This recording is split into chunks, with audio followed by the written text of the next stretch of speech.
Jackson, Atlanta International Airport. Tuesday morning, the kind of October that can't decide what it wants to be. Warm air, gray light, 40,000 people moving in 40,000 directions and none of them paying attention to each other. 14B. A woman stands alone at the edge of the boarding area. No assistant beside her, no entourage behind her. It's a navy blazer, a cold cup of coffee she hasn't touched, and a phone she's been reading for 20 minutes without once looking up. She looks like someone's executive assistant. She looks like someone who takes notes for the people who matter. She looks to anyone passing like nobody in particular. To board a plane, and somewhere on that plane, in a uniform with a phone already angled and ready, someone else has already decided who she is. One of them is wrong, and the next 90 minutes will cost everyone in that cabin something they didn't know they were carrying. She almost missed the flight, not because she was late. Renee Caldwell had never been late to a single important moment in her life. She had been early to her first board meeting at 31, early to her daughter's birth at 34, early to Marcus's funeral at 58, standing in the parking lot of the church for 11 minutes before anyone else arrived, holding her keys, unable to go inside, not yet. She was early now too. 17 minutes before boarding, standing at gate 14B with a cup of coffee she hadn't touched because it had gone cold and she hadn't noticed. She had been reading contracts, on her phone, standing upright in the middle of Hartsfield-Jackson Atlanta International Airport, surrounded by rolling luggage and a man eating something aggressively onion-forward 3 feet to her left, and she had processed 43 pages of lease amendment language without once looking up. That was Renee. 63 years old, 5'4" in flat shoes. She'd stopped wearing heels in 2019 and had not once reconsidered the decision. Gray threading through her natural hair in a way that looked intentional because it was. She had earned every strand and she knew it.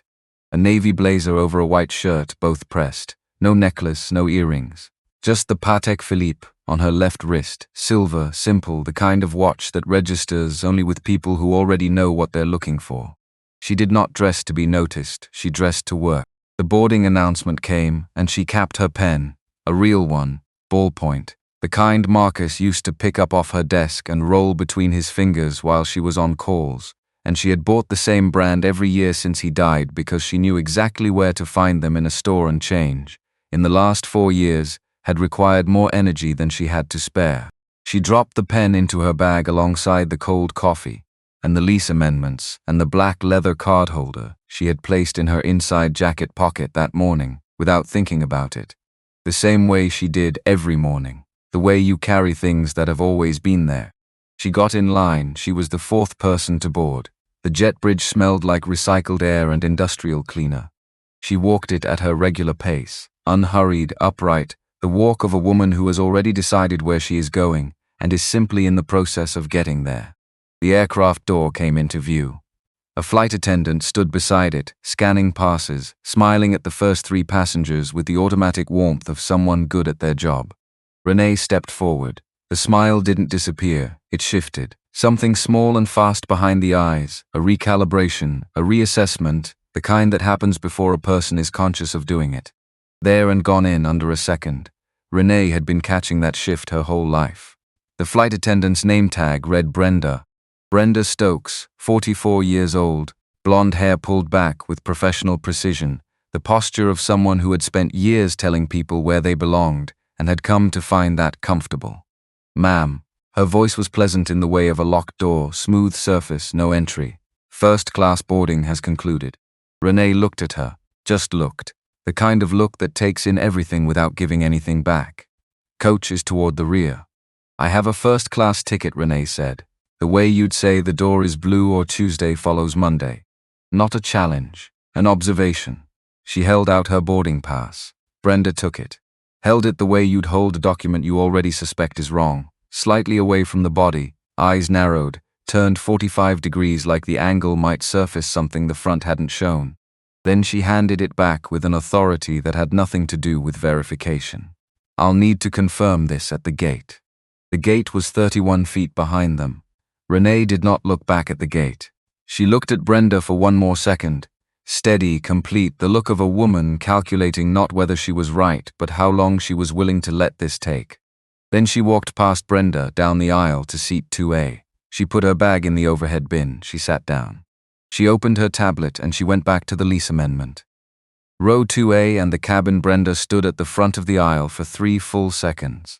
Count it. 1, 2, 3. That is a long time to stand still when something has not gone the way you built it to go. She had anticipated reaction. Argument, embarrassment, the practiced shuffle backward of someone, caught somewhere they didn't belong. She had constructed her whole approach around reaction. The way you lean hard into a door you're certain is stuck and then stumble when it opens clean. Renee gave her nothing, just the soft sound of a tablet screen waking, a woman who had apparently concluded that this conversation was finished, which meant for Brenda it had not yet begun. She pulled out her phone, not to call the gate agent, not to run verification through the passenger system. She opened the camera, switched to front-facing video, and her thumb hovered over the record button for 1 second. The second where a different version of this day existed, where she put the phone back in her pocket and checked the system and found seat 2A, first class, Dr. Renee Caldwell, purchased direct, full fare, and said, "I'm sorry for the confusion. Can I get you something to drink?" She pressed record. "Hey everyone, Brenda here, and we have got a little situation up in first class today." From 3A, a woman looked up from a crossword. Marvella Dupree was 68 years old and had come from Baton Rouge, Louisiana, where the humidity was a personal insult and the patience for foolishness was even shorter. She had the kind of face that had been beautiful long enough to settle into something past beautiful, something more like authority, though Marvella would have waved that off and said, "Baby, I'm just old and tired." She wore a purple cardigan and reading glasses pushed up on her forehead, and she had been thinking about her granddaughter in Atlanta, who was attempting her first pecan pie this weekend, and had called 3 times to ask if you really needed that much butter. You did, you always did. Marvella looked at the woman in 2A, looked at the flight attendant with the phone aimed at that woman. Looked back. She had seen this before, not this airport, not this flight, not these exact people, but this. She had seen it at 31 in a New Orleans department store, where a clerk had followed her through the coat section, at a distance that was just plausibly accidental. She had seen it at 45 in a Chicago hotel lobby, where the front desk agent had asked for her reservation confirmation 3 times, while the couple ahead of her had been checked in with a smile and a key card. She had seen it at 59, on a flight like this one, when a gate agent had made her stand to the side until every other passenger had boarded and then acted surprised when her upgrade turned out to be real. She had seen it so many times that her body recognized it before her mind finished the thought. She set down her crossword. She did not speak. Because Marvella Dupree had learned over 68 years that the moment you choose to speak is a weapon, and you do not discharge a weapon before you are certain of your aim and your target and what you are willing to have happen next. So she watched. In 1C, Conrad Phelps was already recording, 55 years old. White. The CEO of a logistics company with 23 employees that he described as boutique at the kind of dinner parties where boutique was a meaningful distinction. He was not a cruel man. This matters. This is not a throwaway caveat. He was not hateful, not consciously contemptuous of people who didn't look like him.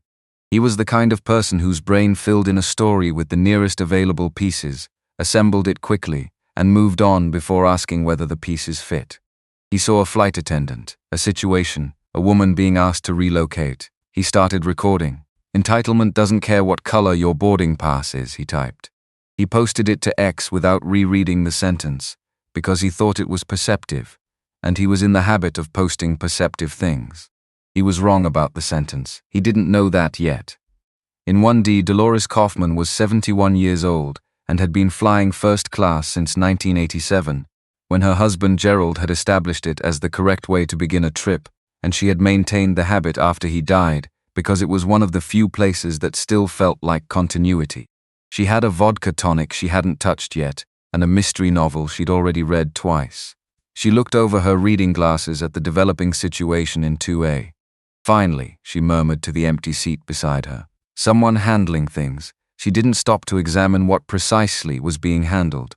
Renee was aware of all of it. The phone recording her, Conrad recording her, the murmur from 1D, and the silence from 3A, the silence of someone who understood the situation completely and was deciding what to do with that understanding. Renee catalogued all of it with the peripheral attention she had developed over 30 years, of being the only woman who looked like her in rooms that hadn't been built with her in mind. She read the lease amendment, or she appeared to read it.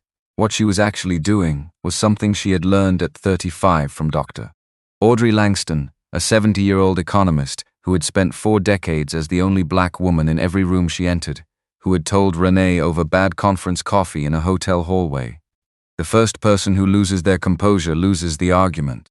Every time, without exception. Not because calm is passive, because calm forces the other person to see themselves without interference. 28 years of practicing that.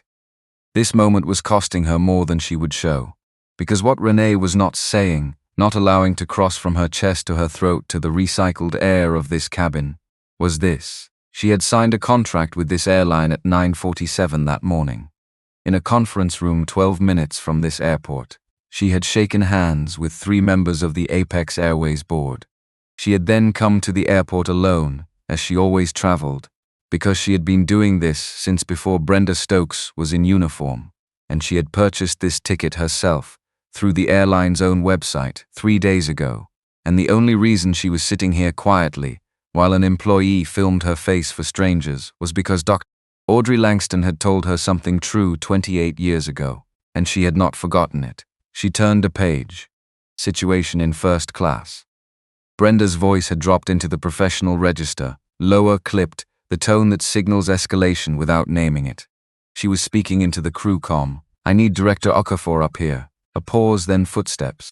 Director Frank Okafor was 51 years old, Nigerian-American, born in Chicago to a father who had arrived from Enugu in 1987 with an engineering degree and $40 and an absolute conviction that the institution, whatever institution you committed to, would reward you if you showed up, did the work, and did not create problems.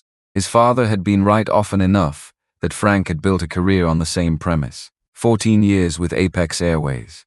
8 promotions. The kind of trajectory that does not happen by accident. It happens through early arrivals and late departures and the disciplined avoidance of being the person associated with anything that gets out of hand. That last item was the one he protected most carefully. He walked into first class with the stride of a man who had handled situations before and expected to handle this one the same way.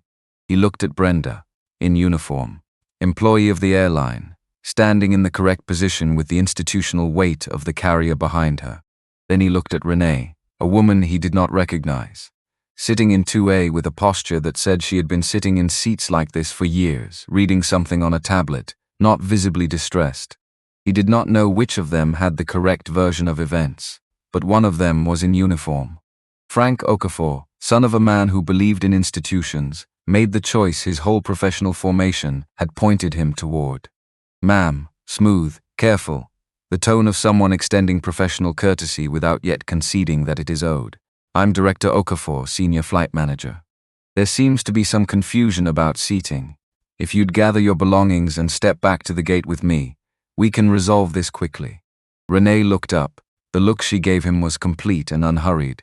The way she reviewed contracts she suspected had something buried in paragraph 7. She did not perform impatience. She did not perform indignation. "There's no confusion," she said. "I have a first-class ticket for this seat. I bought it through your website 3 days ago. I understand, and we just want to. It's been verified." She held up the boarding pass. "By your gate system at boarding. That is what verification means. A beat." Okafor glanced at Brenda. Brenda gave him the small nod that meant, "I already tried this angle." "Given the circumstances, ma'am." "What circumstances?" Renee asked. Not hostile, genuinely, with the precision of someone who wanted the honest answer on record. Okafor's mouth opened. Closed. "Because the honest answer, your flight attendant decided before looking at the evidence and is currently filming you on her personal phone for a live audience, was not a sentence available to him in his professional register. So he said, it would simply be faster to resolve this at the gate." "The gate is 31 feet behind us," Renee said. "You could verify my documentation from here in under a minute." "Ma'am, Director Okafor." Her voice did not change temperature. "Before your next decision, I'm asking you to do one thing. Call Captain Whitmore to the cabin, not security, the captain himself." The way she said it, Captain Whitmore, His name, precisely, not the captain's name, as if she had known it before she boarded. As if this moment had been anticipated and the details memorized the way you memorize depositions, quietly, completely, without leaving gaps. Something shifted in Okafor, small. He would not have been able to name it. He told himself it was nothing. He picked up the crew comm and called Officer Delgado. Ray Delgado had worked airport security for 15 years. He walked onto the aircraft with the measured pace of someone who had learned early that speed rarely helped in a confined space with people who were already primed for conflict. He took in the scene in approximately 4 seconds. A woman in 2A, seated, tablet open, boarding pass on the tray table. A flight attendant holding a phone at an angle that meant it was still recording. A flight manager with the particular stillness of a man who has committed to a position he is no longer entirely certain of. Ray processed all of this. He moved to 2A. Renee looked up at him. Not fear, not anger. Something that took him a moment longer to read, recognition. The look of someone who had been in this exact configuration before and knew every step of the sequence that came next. "Ma'am," he said carefully, "I'm going to need to ask you to." Her voice was low, just for him. "What's your name?" A brief pause. "Delgado. Officer Delgado." She said his name the way you say the name of someone who is a person in the room rather than a function of the room. "I have a valid ticket for this seat. I'm not going to create a scene. I'm not going to make your day harder. I'm asking for the standard verification protocol to be followed before anyone asks me to move. That's all." Ray had been doing this for 15 years. In 15 years, he had a reliable instinct for what kind of situation he was in. He looked at the flight attendant's phone, still angled. He looked at Okafor, who was avoiding direct eye contact with the woman in 2A. He thought about protocol, the actual written protocol, the one that specified the sequence of steps before a passenger removal, the one that began with documentation verification through the central system, and not with a judgment call at the door. He thought about whether what he was about to do was the right thing or just the fast thing. Then the tower came through on the comm. "Gate departure warning, 6 minutes to slot." And Okafor said, "Delgado, we need to move." And the window where Ray might have stopped closed before he fully realized it had been open. He took a step toward 2A. Behind him, the cabin had divided. It had happened without announcement or vote, the way these things always happen. People finding their positions through the accumulation of small signals, the tilt of a head, the crossing of arms, the decision about where to look. Dolores Kaufman in 1D had her arms folded and her attention on Okafor, with the expression of a woman watching order being maintained the way it should be. A couple in 2C and 2D had gone very still in the way of people trying to become invisible. The man in 1B watched his phone screen with too much focus for someone who was actually reading. And in the rows behind, a different kind of quiet. The quiet of people paying close attention and running their own calculations about what it would cost to speak. Marvella Dupree was no longer looking at her crossword.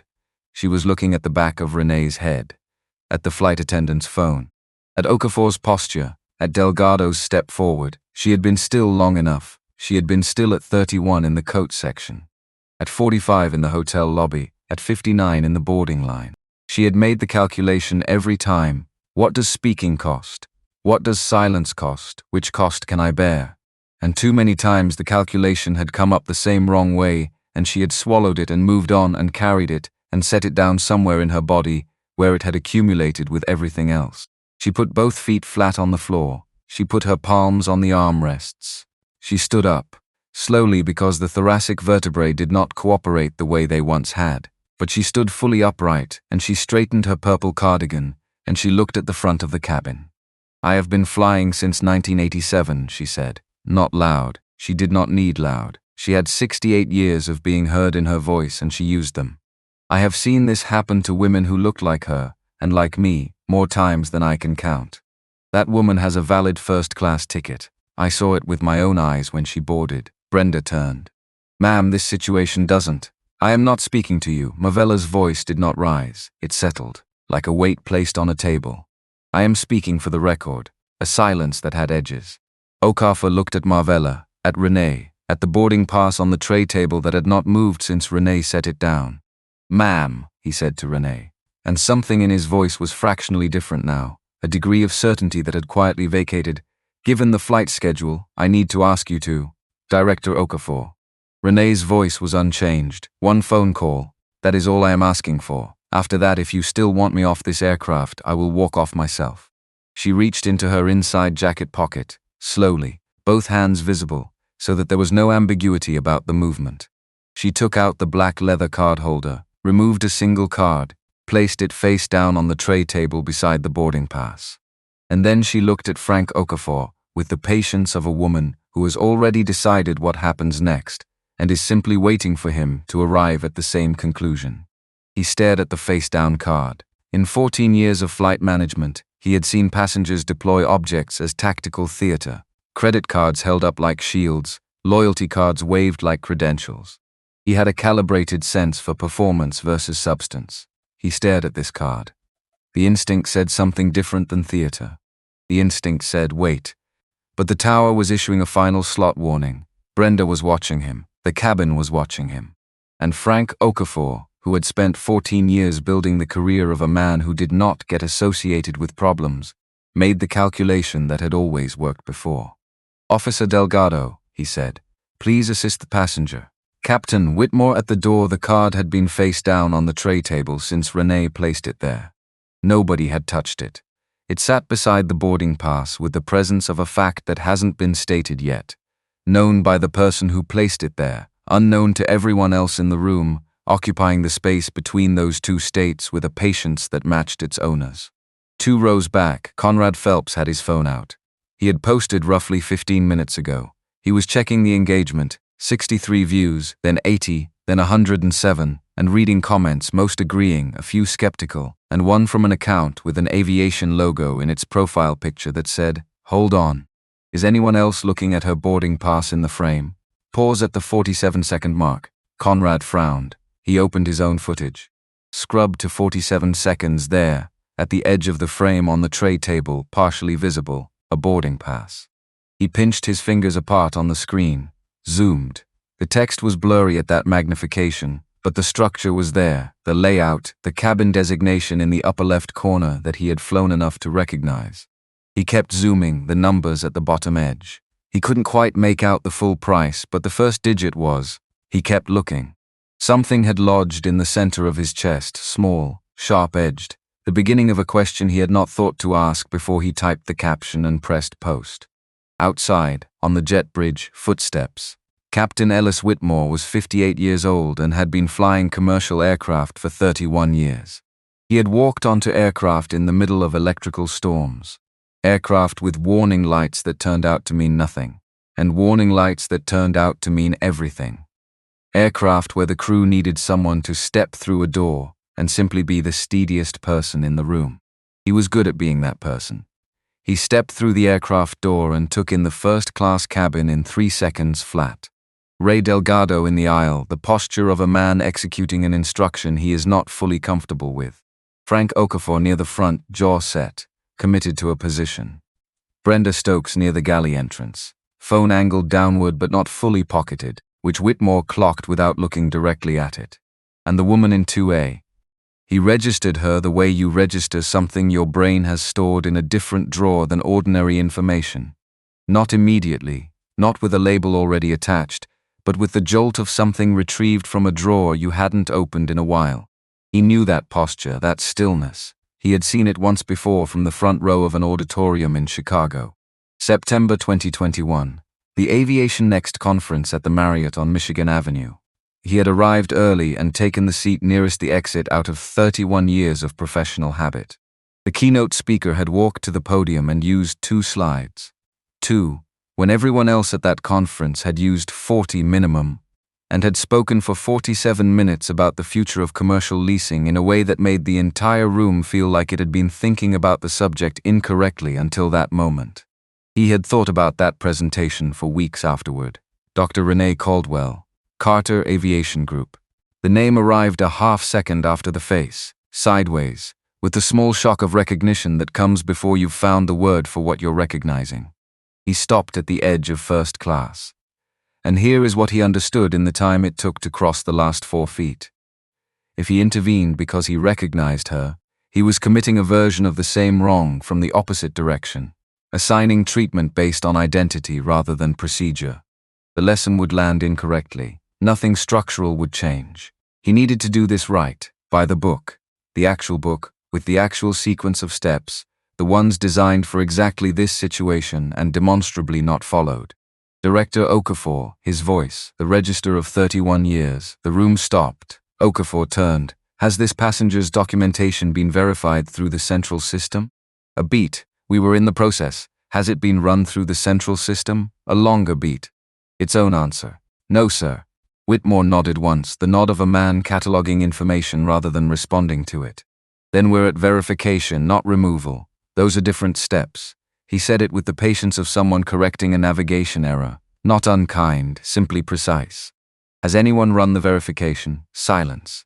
He turned to face 2A directly. He let his expression carry nothing. Not recognition, not apology, not the weight of what he already knew. Just the steady attention of a captain working through the correct sequence. Ma'am, I'm Captain Whitmore. I apologize for the confusion. We're going to verify your documentation through the system right now. That takes under a minute. Renee looked at him. Something passed between them. Not acknowledged, not named. Two people who had been in enough rooms to recognize when someone was doing a difficult thing deliberately and correctly. Choosing the longer path because the shorter one doesn't lead anywhere worth arriving.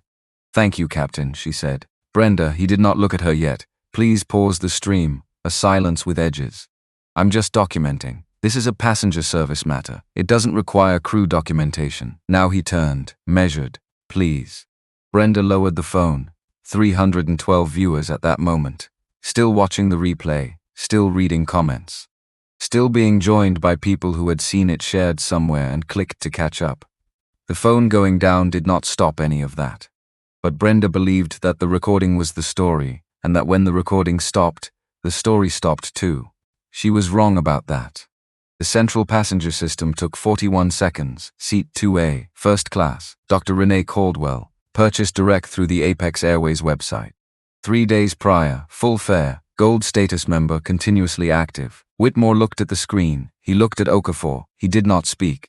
What his expression communicated, quietly, professionally, without any word that could appear in a report, was frank. What have you done? Okafor looked at the screen. He looked at Renee. His face moved through several things in fast succession.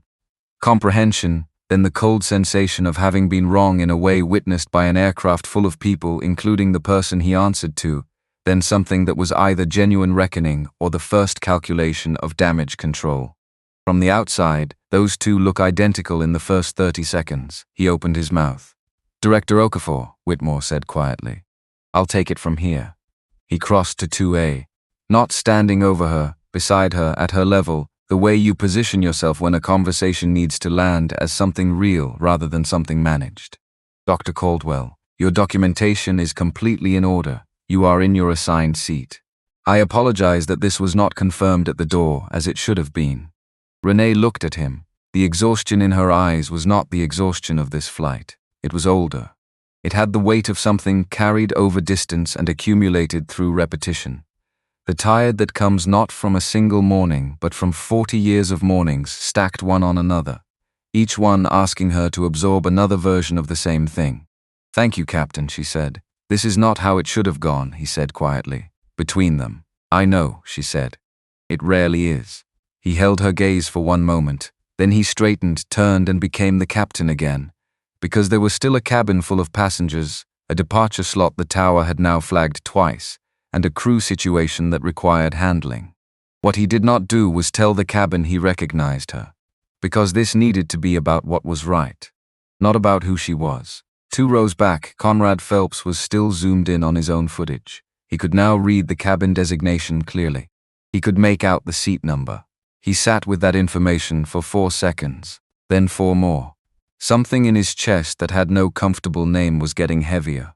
At the front of the cabin, Renee picked up her pen. She capped it. She set her tablet aside. And she looked at the card still face down on her tray table. The card Frank Okafor had not been able to stop glancing at for the past several minutes. She left it where it was. She wasn't finished yet. But part 1 was. The aircraft sat on the tarmac.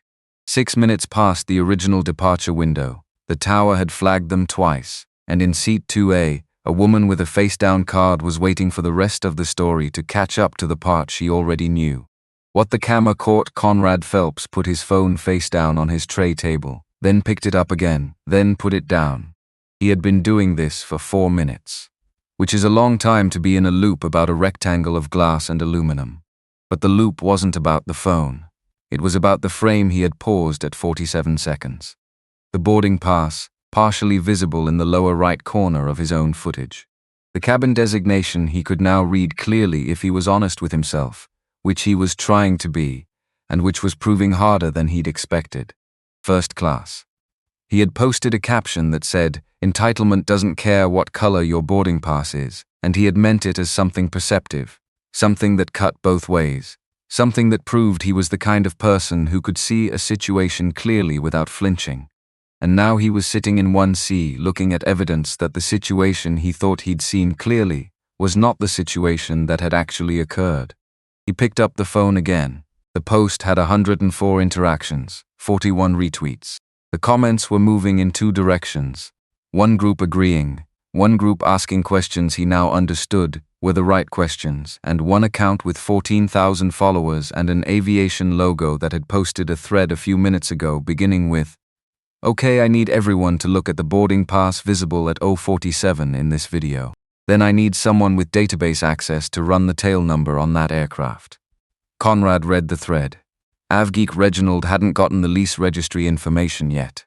That would take time, database queries, cross-references, the slow machinery of public records that doesn't move at the speed of social media even when social media demands it.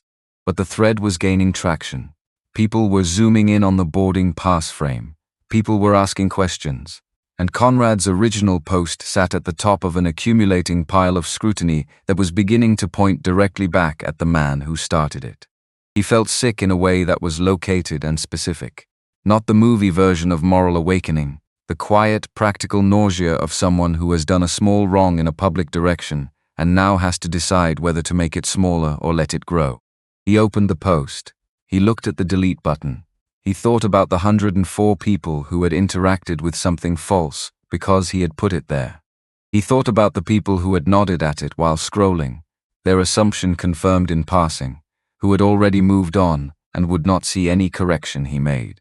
He thought about the woman 2 seats behind him, the back of her head, the navy blazer, the absolute quality of her stillness over the past 40-something minutes, and what it had cost her to hold that stillness while a stranger decided things about her from a camera he had no business pointing. He deleted the post. He didn't announce the deletion.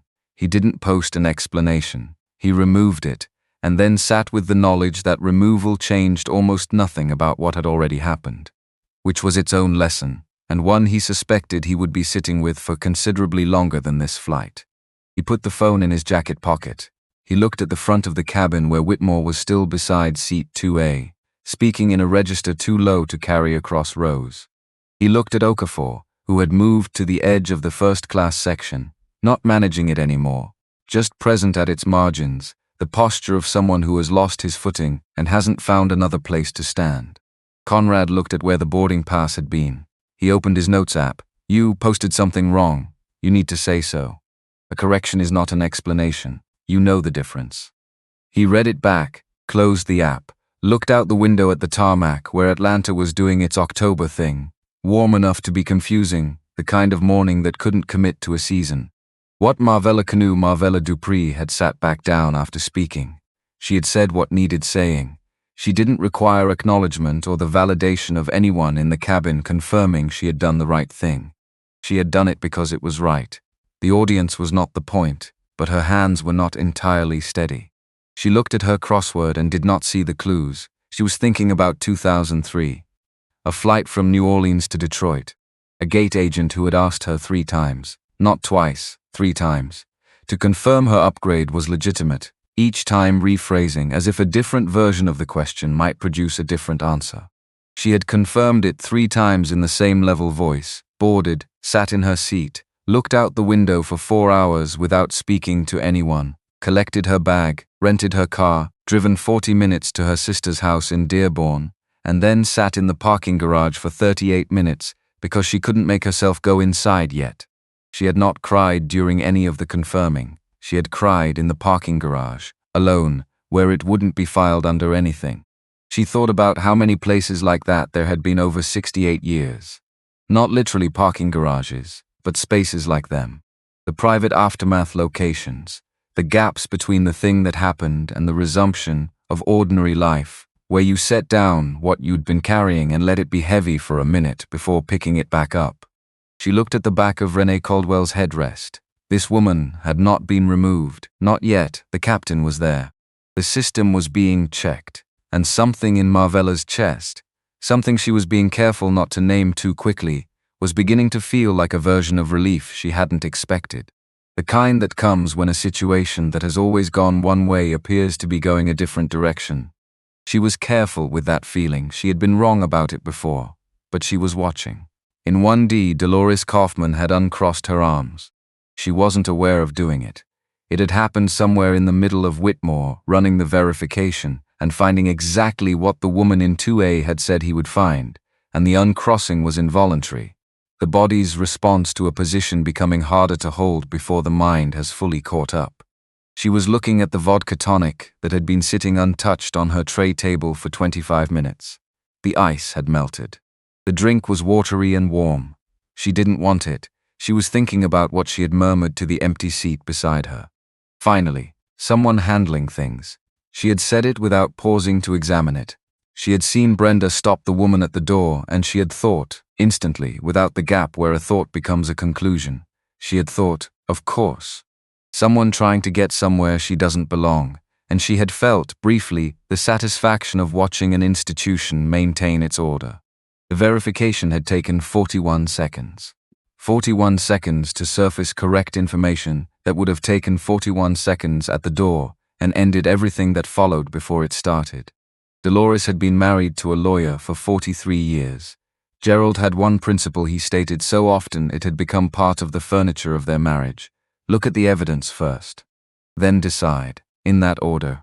Always he said it about cases, about neighbors, about the news, about the things people told you about other people. He said it so many times that Dolores had absorbed it as obvious, as already hers, as something she had always known. She had not looked at the evidence. She had decided first and called it instinct. Oh, Dolores. In Gerald's voice, because that was how her self-correction sounded now that she no longer had his actual voice to borrow. She looked at Marvella Dupree 3 rows back. The purple cardigan, the reading glasses pushed up on her forehead, the woman who had stood up on a bad back and said I have been flying since 1987 and whom Dolores had dismissed, in the privacy of her own assessment, as getting involved in something that wasn't her concern. The wrongness of that sat in her chest like something swallowed going down the wrong way. She looked at the empty seat beside her. She needed to do something before the door opened and everyone dispersed back into their separate lives. Not a performance of doing something, the real thing. She had been married to a lawyer long enough to know the difference between those two. And she did not want to be on the wrong side of it today. She just needed the words that were genuine. She was working on them.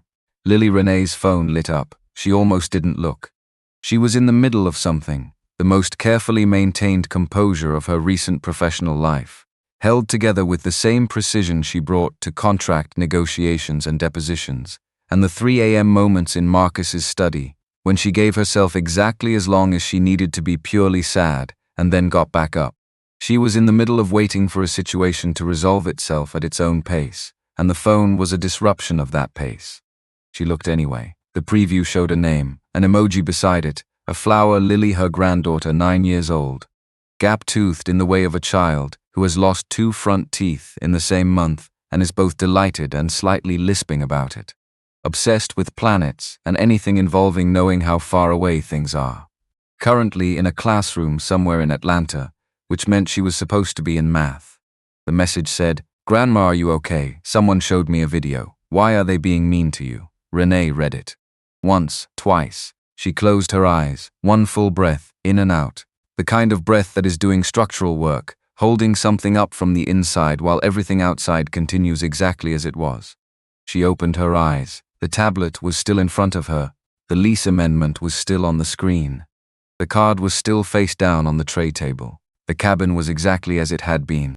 But she had felt, in that one breath, what she had been not feeling for 53 minutes. The accumulated cost of sitting still while the story was being told about her in real time was wrong and widening.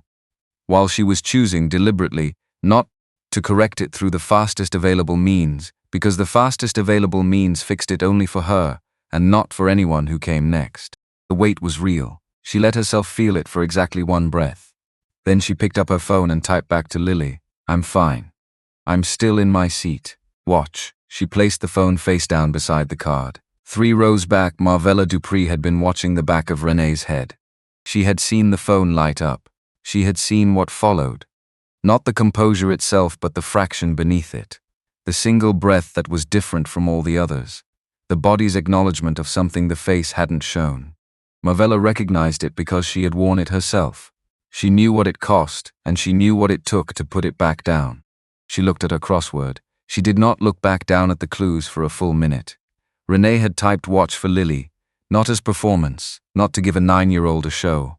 She had typed it because Lily was going to spend her whole life in rooms that hadn't been built for her, and Renee wanted her to see what it looked like to stay in the correct seat and wait for the truth to arrive on its own schedule, without performing distress for validation, without deploying power as the first move. She wanted Lily to see what choosing to stay looked like, so that when Lily's turn came, and it would come, she would know that staying was a choice and not a defeat. Renee picked up her pen. She made a note in the margin of the lease amendment, 2 words, shorthand, a reminder she would understand later. She waited. Brenda Stokes had been standing near the galley entrance for 11 minutes. Her phone was in her pocket. The stream was off. She had watched Whitmore run the verification. She had watched the result come back and watched Okafor's face move through the things it moved through, and watched the captain position himself to A, and speak in that low, private register that Brenda could not hear but whose content she could infer from the quality of Okafor's stillness in response to it. She had told herself, in the way you tell yourself things when you need them to be true, that this was a misunderstanding. A protocol gap. She had followed instinct, and instinct was not always correct, and that was a procedural matter, a training matter, the kind of thing that got addressed through a brief conversation and a form and was done. She had not examined what the instinct was made of. She opened her mouth. The words came out before she had completed the thought that produced them. I was doing my job, not loudly, but audibly, to the cabin generally, which meant to no one specifically, which meant to everyone. Anyone could have made that call, in that situation. The cabin went quiet in a different way than it had been quiet before. Renee did not turn around. Marvella looked up from her crossword with an expression that was not anger. It was something older than anger and more durable, the look of a woman who has heard that sentence too many times to be surprised by it and is no longer interested in performing surprise. Whitmore's expression did not shift in any visible register, which was its own register. Okafor closed his eyes for 2 seconds. Then Renee turned her head, not toward Brenda directly, just enough, an adjustment of angle that brought the galley entrance into her sightline. "What situation, Miss Stokes?" she said. Quiet, precise, the genuine question of someone who wanted the specific words. Brenda's mouth opened. "I had a valid boarding pass. I sat in my assigned seat. I presented documentation when asked. I remained in my seat throughout." Renee's voice did not change speed or volume. "At what point did the situation require my face to be broadcast to 312 people on a personal device?" The number. Brenda had not realized Renee knew the exact count, but of course she did. Renee had been cataloging everything since the jet bridge, the phone, the angle, the viewer tally climbing in the corner of Brenda's screen that Renee had clocked from 6 feet away with the peripheral attention of someone who has learned to track all available information simultaneously. Because the information is always relevant and you can never know in advance which piece will matter most. You don't need to answer that right now," Renee said. "But at some point, in a different room, someone is going to ask you that question and the answer will matter more than it does here. I'd suggest thinking about it." She turned back to her tablet. Brenda stood in the galley entrance. For the first time since she had pressed record on the jet bridge, the story she had been telling herself, the one where she was the person maintaining order, doing her job, keeping first class the way first class was supposed to be. That story had a problem in it that she could not locate the correct piece to fix. because the problem was not in the details. The problem was in the structure, and structural problems don't respond to the addition of better details. She stood there, and she did not know what to do with that. Whitmore crossed to her. He spoke in the register he used when he needed to be heard clearly without being overheard at all. "Brenda, at the end of this flight I need you to speak with HR. That is not optional and it is not a suggestion." He paused. The live stream was a violation of company policy. The failure to run verification before escalating to security is a protocol failure. Both of those things are documented, and both of them are going to require a conversation that I'm not the right person to have with you. Brenda looked at him. "I was following. I know what you were following." His voice did not harden. It stayed level in the way of someone who has decided to be clear rather than forceful, because clarity is more useful. That's part of what the conversation is going to address. He turned back to the cabin. Brenda looked at the galley curtain. She looked at her own reflection in the dark screen of her phone. She was 44 years old and had worked for this airline for 11 years and had a daughter in her second year of college and a mortgage in Charlotte that she managed alone since the divorce. She had never thought of herself as someone who discriminated. The word had always belonged to other people, to a different category of person, to the ones who used explicit language and held explicit contempt. She had just followed instinct. She had not asked what the instinct was built from. That question was beginning to make itself felt now in the galley, with no camera and no audience and nothing to perform for. It was not comfortable. It was the specific discomfort of a thing that had been there for a long time, and had not been looked at directly before and did not get easier to look at, just because you had finally turned toward it. She pulled the curtain across the galley entrance. She stood inside it alone. She was beginning to understand that this was going to be the hardest part. Not the HR meeting, not the professional consequences, but the sustained, private work of examining the instinct and finding where it came from and deciding whether she was going to let it keep steering her, or whether she was going to do the slower, more difficult thing. She didn't have any of the answers yet, but she was for the first time sitting still enough to feel the questions. 5 minutes past the revised departure window. The tower had issued its third and final slot warning.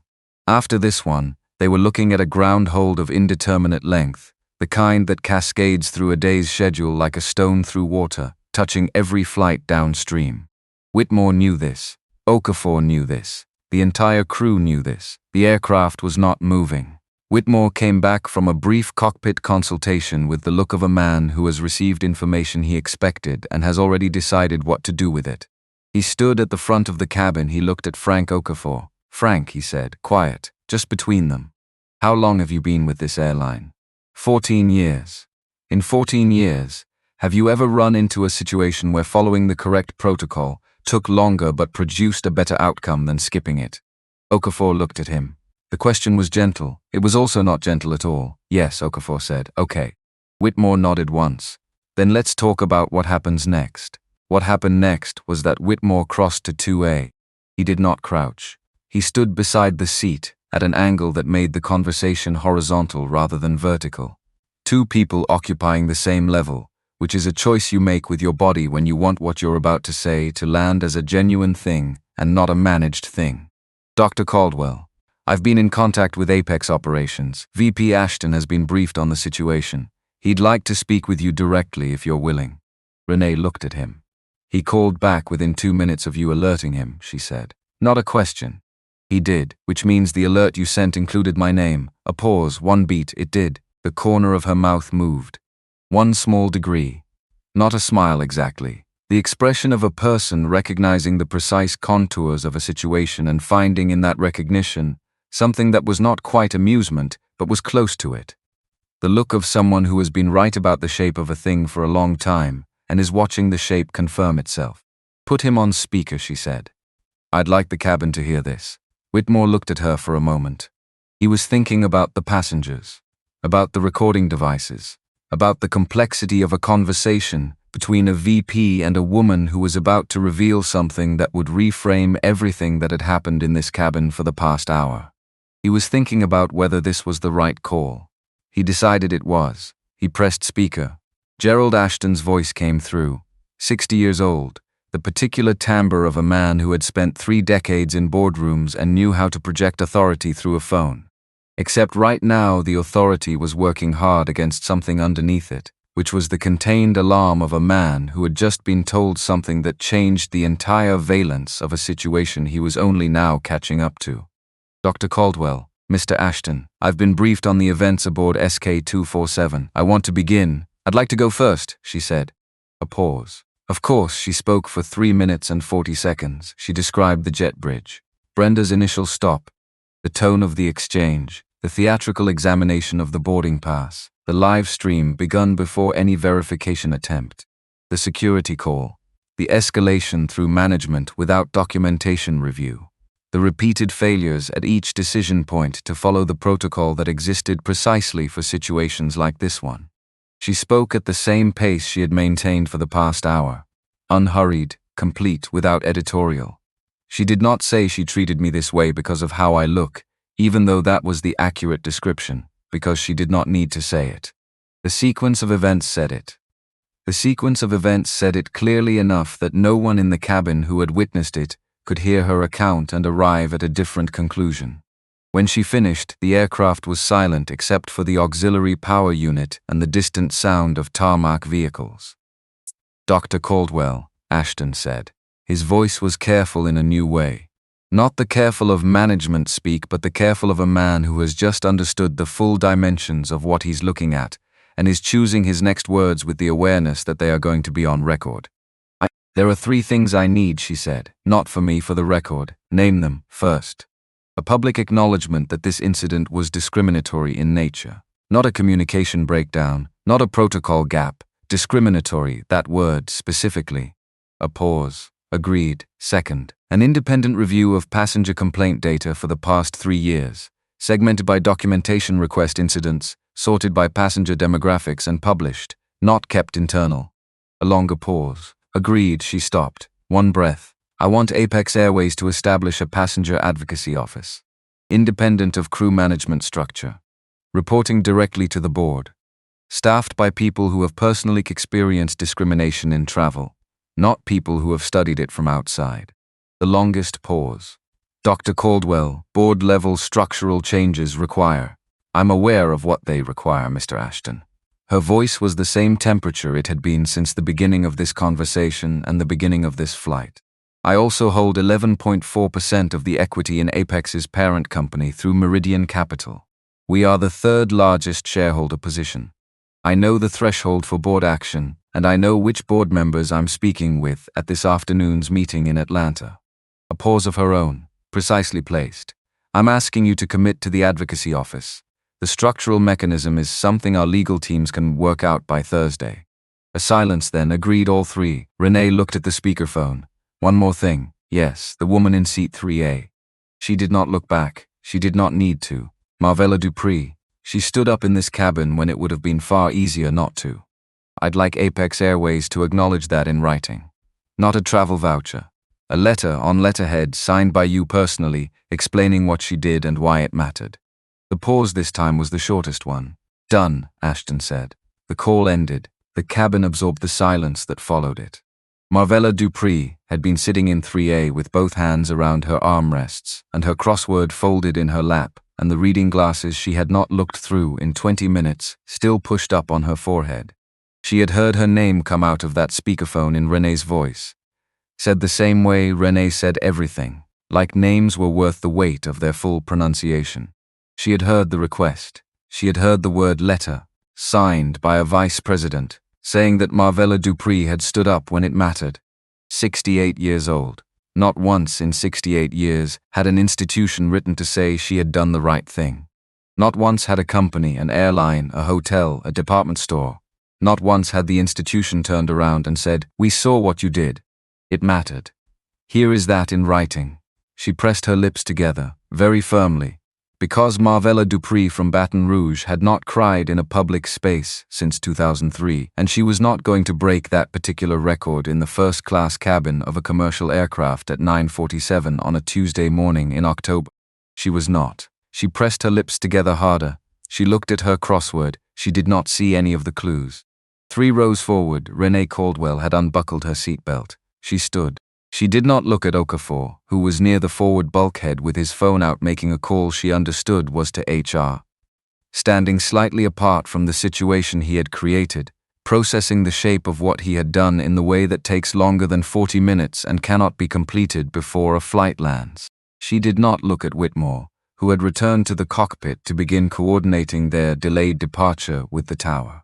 She did not look toward the galley where Brenda's curtain was half drawn. She walked 3 rows back, to 3A. She sat down in the empty seat beside Marvella Dupree. Marvella looked at her sideways. Not surprised. The expression of a woman who has learned over a long life to wait and see before she decides what she's feeling, because deciding too early costs you something you don't get back. Neither of them spoke immediately. They sat in the specific silence of 2 people who understand the same thing from different positions and don't need to explain that to each other. The silence had a quality, not heavy, not light, but full, the way a room is full when the right people are in it even if no one is talking. Then Renee said, "How long have you been flying?" "Since 87, me too, 88. A pause, just the hum of the aircraft. "You've done this before," Marvella said. Not an accusation, not a question. An acknowledgement of something she had recognized from the moment Renee walked past Brenda and sat down and opened her tablet. "Many times," Renee said. "The first time I didn't have the card, I just had the ticket." Marvella was quiet. "What happened? They removed me." She said it without inflection, the way you say a fact about weather. "I walked off the plane. I found a parking garage. I stayed there for 40 minutes before I could make myself drive." A silence, longer this time. "I know that parking garage," Marvella said. "I know you do." Marvella looked at the window. At the tarmac, at the heat shimmer rising off the asphalt outside. "Baby," she said finally, "I'm glad you had that card today." "So am I." Renee looked at her hands. "But I keep thinking about all the times you didn't have one. And what it cost you to walk into those rooms anyway." Marvella was very still. "Every single time," she said. "That's why I stayed today." Renee's voice was the same temperature it had been for the past hour, but something in it was different now. Not warmer exactly, but more direct, less governed. "Not because I was afraid to leave. I had Dominique on the line, my legal officer. She could have ended this in 20 minutes through the right channels quietly, no public record. And in 6 months the same thing would have happened to someone else, and there would be nothing in place to stop it." She paused. "You were in 3A, and the woman who boards this aircraft in March with a valid ticket and no business card, she's going to be in 3A too. If I leave today, nothing protects her." Marvella turned. She looked at Renee directly. 68 years of looking directly at things. "Most people with what you've got," she said slowly. "They fix it for themselves and go. I was the person in 3A, Renee said. Before I wasn't." Marvella sat with that for a moment. Then she reached over and put her hand on Renee's, just briefly, just for the length of a breath. The way her mother used to place a hand on her shoulder when Marvella was a child, and something had happened that didn't have words yet. "All right," Marvella said. "All right." Then she picked up her crossword. She found her place. And the aircraft finally began the sequence that would take it away from the gate and into the sky. Frank Okafor watched from the forward bulkhead as Renee walked back to 2A. He had ended his call with HR. He had made the necessary notifications. He had done the procedural things that needed doing. But the procedural things were not the thing he was sitting with. He was sitting with the 41 seconds. The verification that had taken 41 seconds and produced the correct answer that would have taken 41 seconds at the door and changed everything that followed. He had been a flight manager for 14 years. He knew the protocol. He had trained on the protocol, and when the moment came, he had not followed it. Not because he had forgotten it, but because the instinct had moved faster than the protocol, and he had let the instinct drive. He was his father's son. He believed in institutions. He had built his career on the conviction that following the correct process every time was both the ethical and the professional choice. He had not followed the correct process, and the reason he hadn't, the actual reason beneath the professional language and the procedural framing, was something he was going to have to look at for a long time before he could say it plainly. He knew that. He was not ready to say it plainly yet, but he was no longer able to pretend the examination wasn't coming. He crossed to seat 2A. Renee was reading her tablet. He stood beside the row. He did not speak immediately. She looked up. "I followed the wrong instinct," he said, quietly. Without the professional smoothing he would have applied 20 minutes ago. The verification should have been the first step, not the last. I got that wrong. Renee held his gaze. Yes, she said, you did. Not an absolution, not a reassurance. Just the confirmation of a fact stated plainly, the way she stated everything. I'm sorry, he said. She looked at him for one more moment, then, the work isn't done with saying it to me, she said. The work is in understanding why. That's going to take longer than this flight. He nodded. He moved back to his position. He stood with it, the aircraft taxied. The tower had given them a new slot. 17 minutes out, enough time for the crew to complete departure checks, and for the passengers to settle, and for the first-class cabin to begin the slow process of returning to something that resembled its ordinary self, except that it was not its ordinary self, and would not be for the duration of this flight, and possibly for longer than that, for most of the people in it. Dolores Kaufman stood up, slowly. Her hip required negotiation with gravity in the mornings, and this was still morning. She took her time. She did not pick up anything. She walked 3 rows back to 3A. Marvella Dupree looked up. Dolores stood in the aisle. 71 years old, both of Gerald's rings still on her left hand. She had worked out what she wanted to say. It had taken her the full duration of the Ashton call, and then the conversation between Renee and Marvella that she had watched from 1D without being able to hear. She had worked it out carefully, because Gerald had told her once that apologies that are too elaborate are about the person giving them and not the person receiving them. And she did not want this to be about her. I said the wrong thing, she said. When you stood up, I said she was just doing her job. I knew better. At my age, I should have known it in the moment, and I didn't. She stopped. I'm sorry. Marvella looked at her for a long time. The kind of looking that is an assessment. Not of the words, but of whether the person who said them had actually arrived at the place the words implied. Now you do, Marvella said. Not it's okay, not don't worry about it, not the easy formula that lets everyone leave lighter than they should. Just now you do. 2 words that said the knowing counts, the knowing is the thing, carry it. Dolores nodded.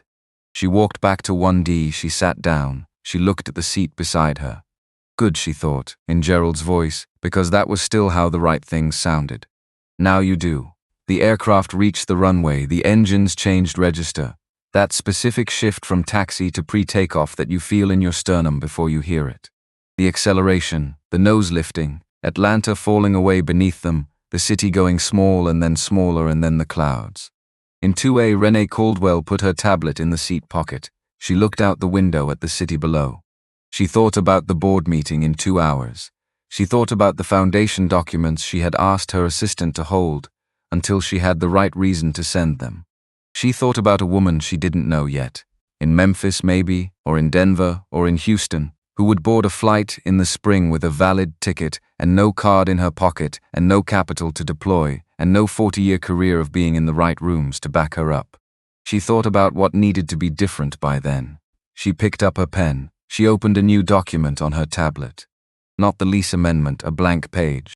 And she began to write the things she had been meaning to write for 2 years, in the shorthand she used when she was thinking faster than her hands could follow. The framework for something she had known she needed to build, and had finally, this Tuesday morning, found the exact and clarifying reason to build right now.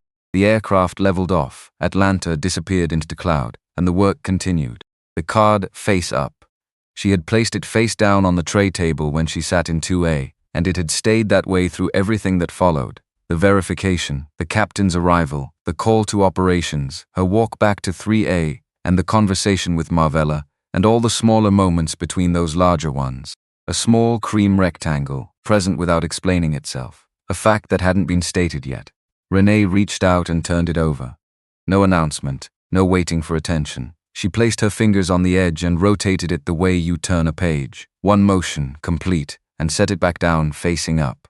Carter Aviation Group. Dr. Renee Caldwell, founder and chief executive officer. Okafor read it from 4 feet away once. Then his eyes moved back to the beginning the way eyes do when the first pass hasn't produced a result the brain is ready to accept. The second reading was slower. By the third, he wasn't reading. He was looking at the card with the expression of a man watching a calculation arrive at an answer that exceeds the calculator's range. Whitmore had come back from the cockpit. He stood at the front of first class and read the card from 6 feet away without moving closer. He didn't need to. He already knew what it said, but seeing it face up in the context of the past hour produced a different kind of knowing. Not information, weight. The full accumulated mass of what those 4 lines of embossed text meant in this specific cabin, on this specific aircraft, with these specific people standing around it. He looked at Okafor. Okafor looked at him, neither of them spoke. Then Renee said into the silence, "The tail number on this aircraft is N612CA. She opened a contract database on her phone, clean interface, built for managing a large number of agreements and finding specific language quickly. She turned the screen toward Okafor. Carter Aviation Group lease. Executed March 2019. Renewed October 2022. Annual value $2.1 million. 7-year term renewable. Okafor looked at the screen. Then he looked at the aircraft around him. The overhead bins, the carpet, the window panels, the galley where Brenda had been standing, with the expression of a man reassessing the ownership structure of the physical space he is occupying, and finding that it differs substantially from what he understood it to be 60 seconds ago. We lease 67 aircraft from Carter Aviation Group, Renee continued. Her voice had not changed register since the jet bridge. Same pace, same temperature. Reading the contract terms because they were relevant, not because she needed to make a point, even though she was absolutely making a point. 67 aircraft represent approximately 34% of Apex Airways' current operational capacity. She paused. 1 beat. The aircraft you are standing in is one of them. The cabin absorbed this the way a room absorbs a change in air pressure. You feel it before you've processed it. Several passengers shifted. The man in 1B, who had been studying his phone screen with excessive focus for the past 40 minutes, set it down and looked up. Okafor looked at the floor. Then at no particular point in the middle distance, where a person looks when they are running numbers that don't produce a comfortable result. He was thinking about the 41 seconds, not in the abstract, in the specific. He was thinking about the 41 seconds the verification had taken, and the 14 years he had spent building the career of a man who followed correct procedure. And the moment this morning when he had chosen based on something he had not examined and still could not fully name. "There's one more thing," Renee said. She opened a second application, a portfolio dashboard, clean, detailed, organized by sector and percentage. She navigated to a specific line item and turned the screen toward Whitmore. "Meridian Capital, investment firm I founded in 2009. She pointed to the line. "Current position in Consolidated Airways International, the parent company of Apex Airways, 11.4%. Third largest shareholder." Whitmore looked at the screen. He was a pilot, not a financier, but 31 years of commercial aviation had given him enough understanding of industry ownership to know what 11.4% of a parent company meant. It meant board access. It meant the standing to call extraordinary meetings. It meant the woman in 2A was not a passenger making a complaint. She was a stakeholder making an observation, and those operated under entirely different rules. He said quietly, "Dr. Caldwell, I need to make a call from the cockpit." "I know," she said. "I've been waiting for someone to suggest it." In Atlanta, in the Apex Airways regional offices on Peachtree Street, VP Gerald Ashton was in the middle of a budget review when his assistant knocked and opened the door simultaneously. The knock and open combination that meant it wasn't a question. He looked up. His assistant said 3 words, "Captain Whitmore, N61C." Ashton was on the phone before his assistant finished the sentence, because in 32 years of aviation management, he had learned that a captain calling operations directly from an aircraft still on the ground always meant the same thing. "Something has gone wrong that cannot be managed from where I'm standing." He did not yet know how wrong he was about to find out via Ashton again. The second call to Gerald Ashton lasted 11 minutes. This one was not on speaker. Ashton took the first call, the brief operational alert from Whitmore, at his desk on Peachtree Street, on his feet before he'd registered standing, already moving toward the window that looked out over Midtown Atlanta. He had gotten the essential facts in under 90 seconds, the passenger's name, the nature of the incident, the documentation status, the crew involved. He had told Whitmore to hold the aircraft and call back in 10 minutes after getting the full account. Then he had stood at the window for 9 of those 10 minutes doing the calculation that 32 years of aviation had trained him to do. Not damage control, not liability assessment, but the prior question. What actually happened And what does it mean?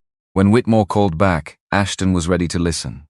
He took the second call standing at the window, Atlanta spread out below him in October light, the city going about its Tuesday with no awareness of the arithmetic being worked out 11 floors above it. He listened to Whitmore's account from boarding to verification to card reveal. He did not interrupt. He did not offer preliminary reactions. He listened the way a man listens when he understands that what he does with the next 20 minutes will determine what kind of organization he is leading when the sun goes down. When Whitmore finished, Ashton said, "Put Dr. Caldwell on and put it on speaker. The cabin should hear what I say." What followed was not the managed language of a corporate response. Ashton had drafted those responses. He knew their shape and their limitations.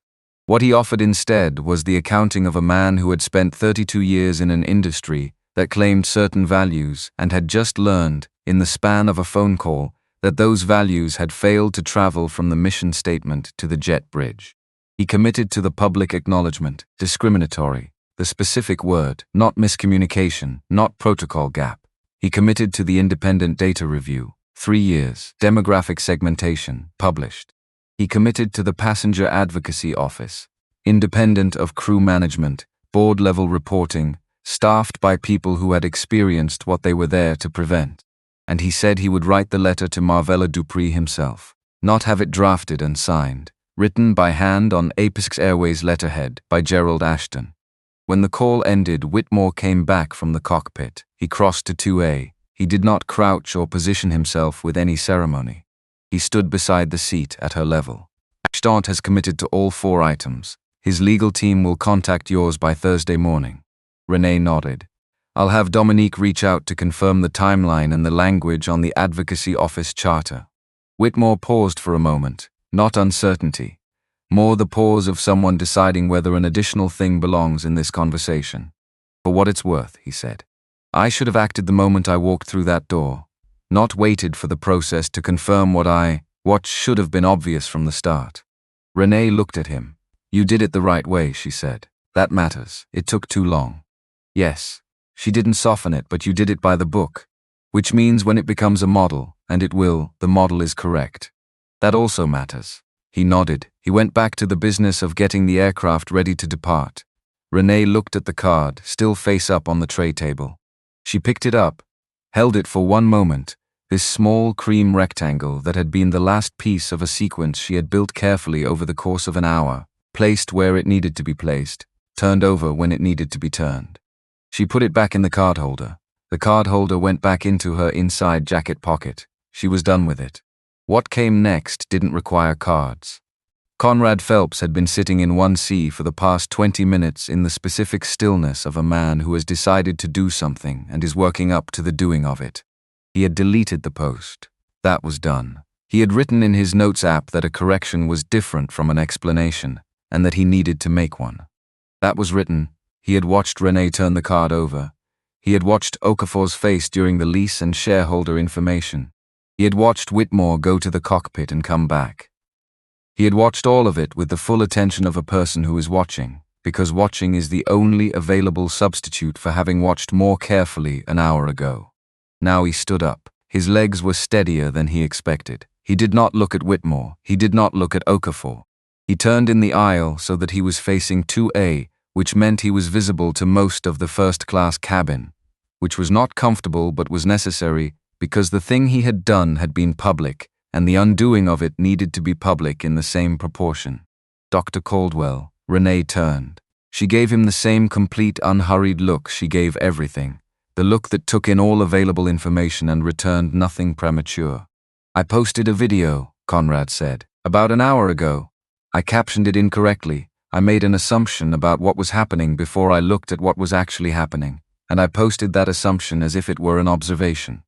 It wasn't. He stopped. His jaw worked once. I deleted it. But I know that doesn't undo the 100 and some people who interacted with it before I did.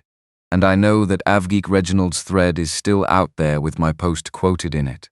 And deleting the original doesn't delete the quote. Another stop. I'm going to post a correction when we land, not an explanation, a correction. I understand those are different. He had used her words, the ones she had said to him from 2A 40 minutes ago, not to play them back to her. Because he understood at this particular moment that playing someone's wisdom back to them as performance is its own kind of insult. But because they were the right words and he had not found better ones, and honesty required using the right words even when they weren't originally yours. Renee held his gaze. "Why are you telling me?" she asked, genuinely. The question of someone who wanted to understand the reasoning. "Because you deserve to know," he said. "And because I've been sitting here for 20 minutes knowing I was wrong, and the only thing I could come up with that wasn't about managing my own discomfort was to say it where you could hear it." A pause.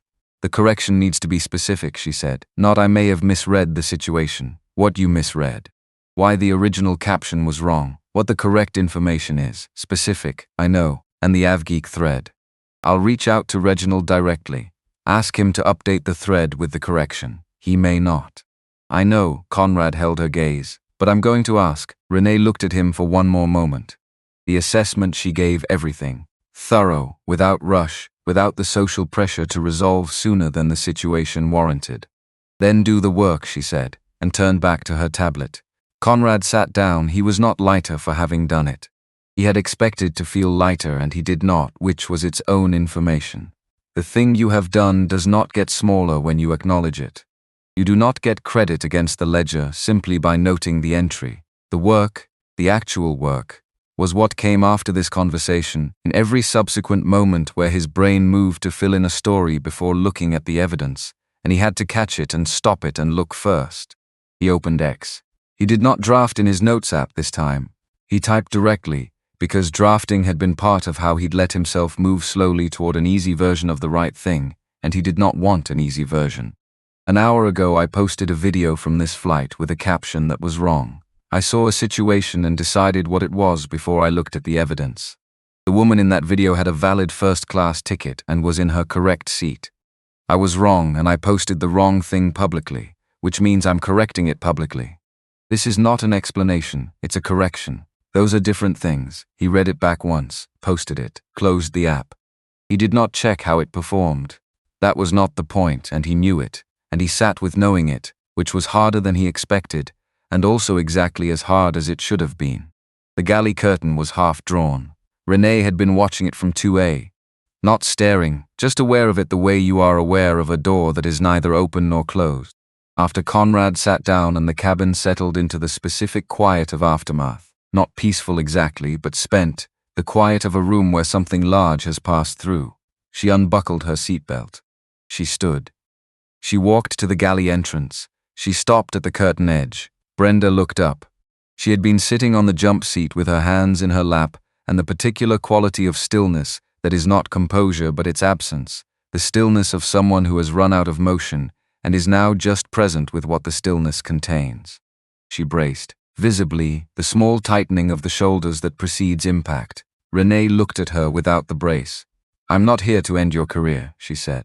Not gently, not harshly, the way you'd state a fact about the weather. If that was what I wanted, it would already be done. Brenda's shoulders did not entirely release. But something in them changed. "What I want," Renee said, "is for you to sit with what happened this morning. Not the professional consequences. Those are going to proceed through their process, regardless of what either of us does right now. I mean the thing that happened before the consequences. The moment on the jet bridge." She paused. "The moment before you looked at my boarding pass. Before you said anything. The moment your brain made a decision about me." Another pause. "That moment is the one that matters. Not because it's punishable, because it's changeable, and only you can change it." Brenda looked at her. There was something happening in her face that was not comfortable to watch. The specific work of a person being handed a mirror that shows something they have been successfully not seeing and not being able to look away from it, and also not being quite ready to look at it directly. The expression of being caught in the space between those two things. "I didn't think I was," she started. "I know," Renee said. "That's what makes it harder to fix." Brenda was quiet. "The instinct you followed this morning," Renee said, "it wasn't born in you. It was built by 100 things you probably can't fully trace. And it will keep running unless you decide to examine it, which means deciding to be uncomfortable in a sustained way, which is harder than any single conversation." She picked up the edge of the galley curtain. "You're still in the system, Ms. Stokes. Whatever comes next professionally, You're still going to be in rooms with people. What you do in those rooms is going to be determined by whether you do this work. She let the curtain go. I hope you do. She walked back to 2A. She sat down. She buckled her seatbelt.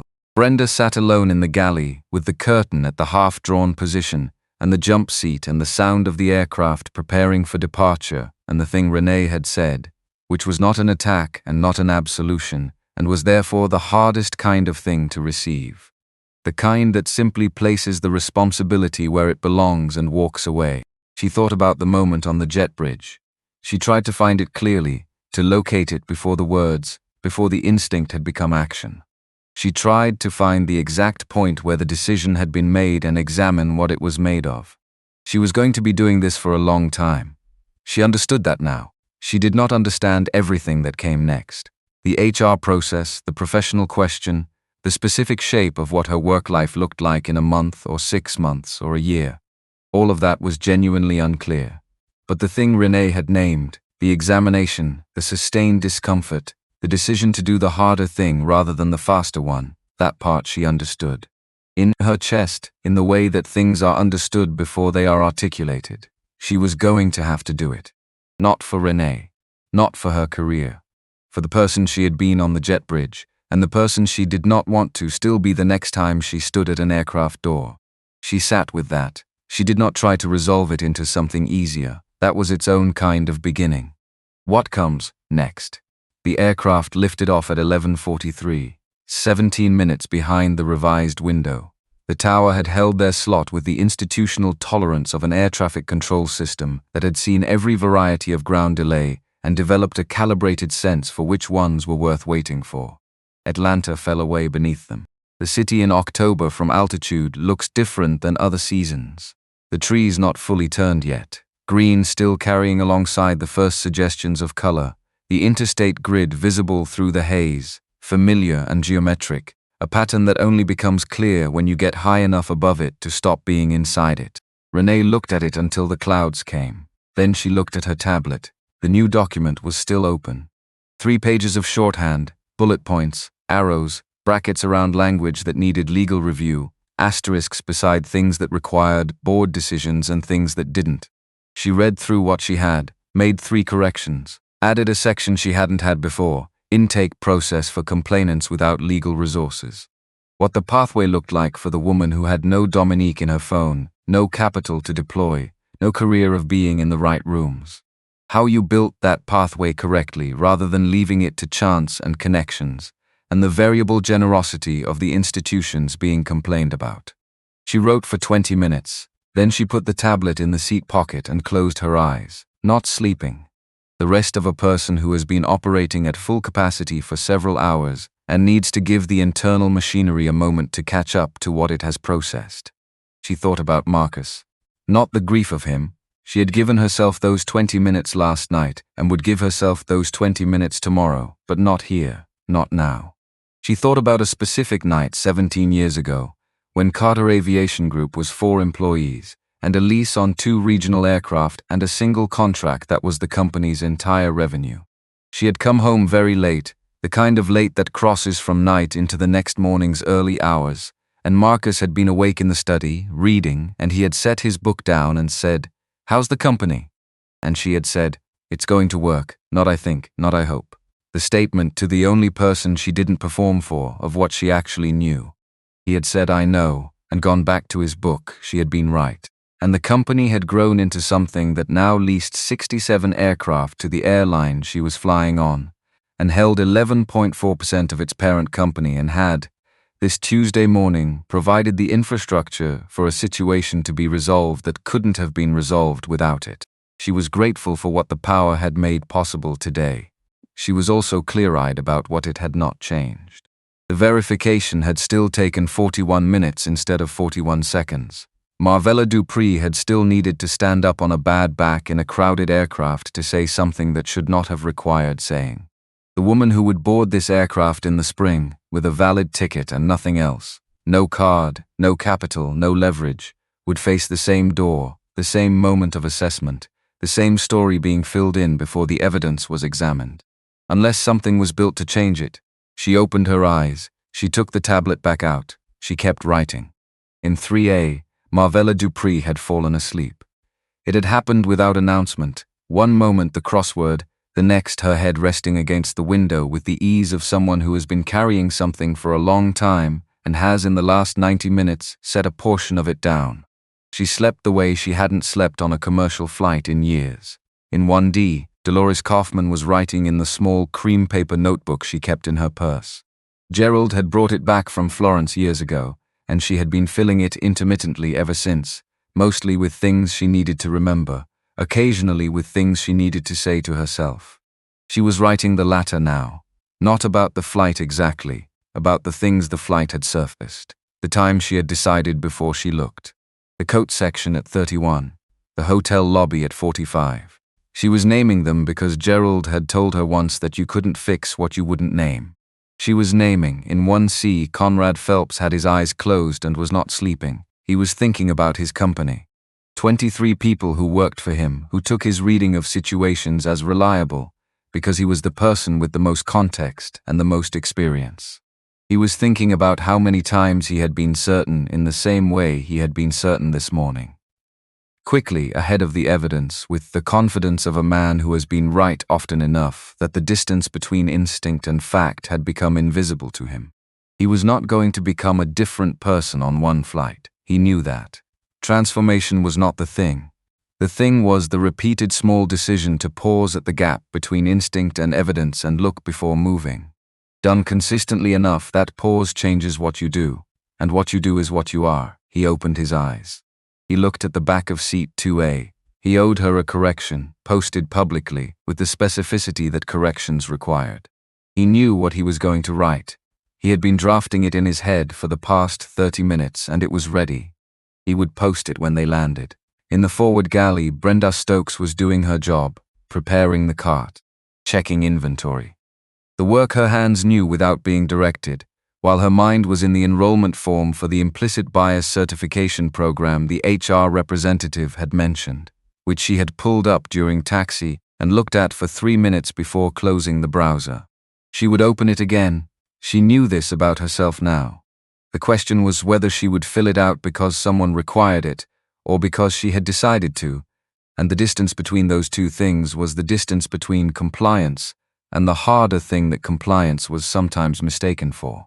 She checked the beverage supply. She moved the cart. She began the service, because the aircraft was in the air, and people needed what the service provided, and doing the job correctly in the next hour was the smallest available version of beginning again. The aircraft reached cruising altitude. In 2A, Renee had 5 pages now. The framework for dignity in transit, not its final form. That would take Dominique and the board and the people who would actually answer the phone and run the cases and do the daily work of turning individual complaints into systemic pressure. But the structure of it, the load-bearing part, the intake line for people without legal resources, the partnership requirements, the staff criteria, not degrees in the subject but experience of it, which was a different credential and the difference mattered. The metrics for success, which were not a number of cases resolved but a reduction in the incidents that required resolution, because the goal was prevention, not response.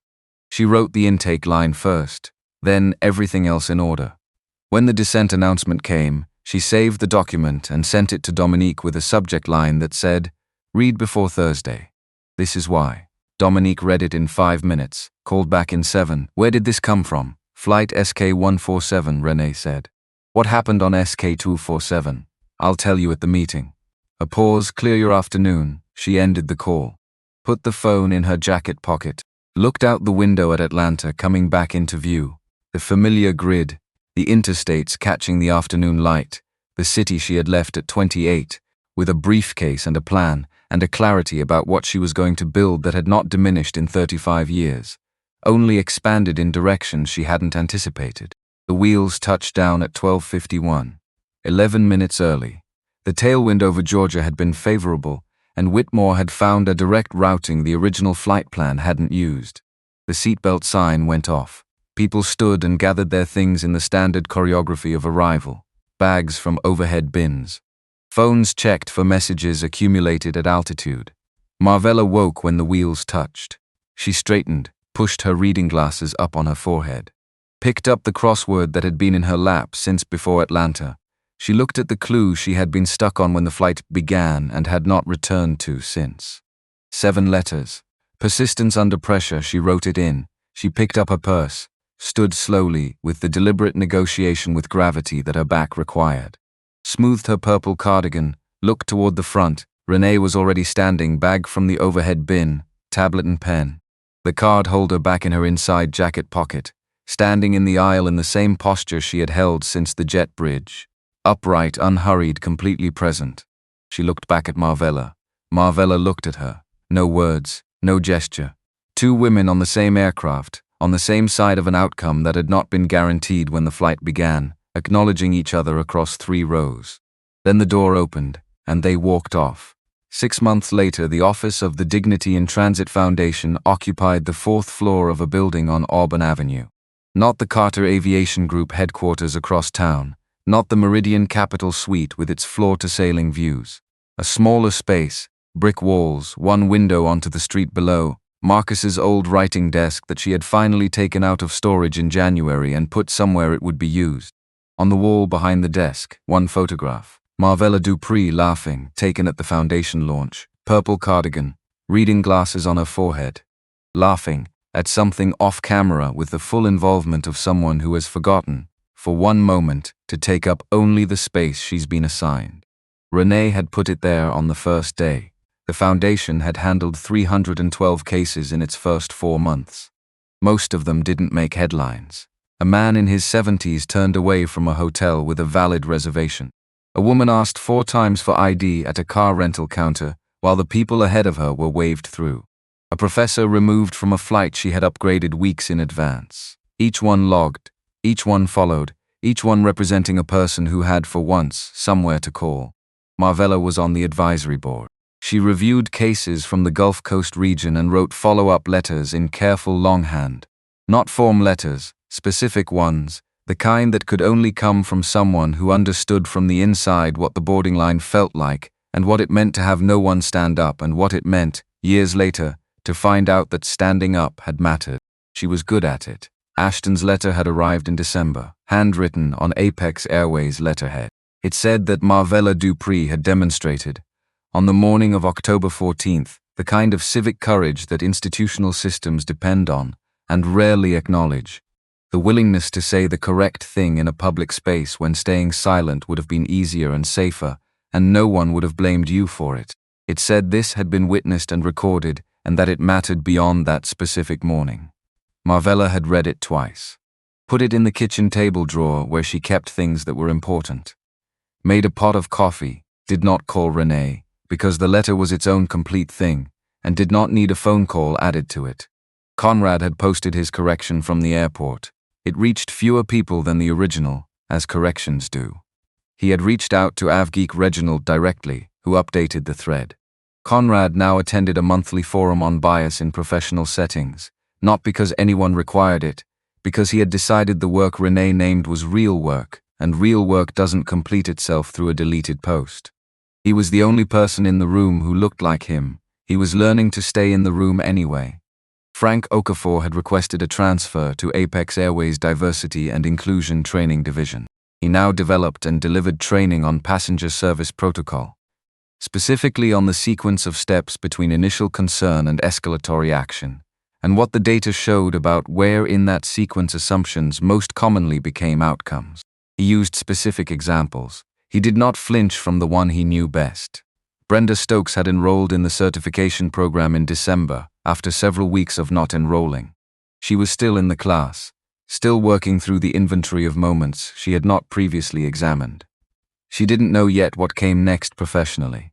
But she knew, with the specific certainty that comes from sitting alone in a galley with something uncomfortable long enough that you can no longer look away, what kind of person she wanted to be in whatever room she was in next.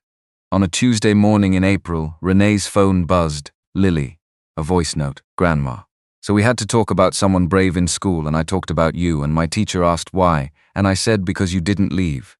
She asked what I meant, and I said you stayed in your seat even when they wanted you to go, because you were right, and also because you were thinking about other people who couldn't stay. My teacher said that was a really good answer. Also, she looked you up and you have a foundation now, and she wants to know if you'll come talk to our class. I said yes for you. Is that okay? Also, I made the pecan pie again with more butter like Marvella said. Way better. Okay, love you. Bye. Renee sat with it after it ended. Outside the window, Auburn Avenue in April, the blossom trees, the light, a delivery truck double parked in front of the coffee shop across the street, the city being itself without knowing it was being watched.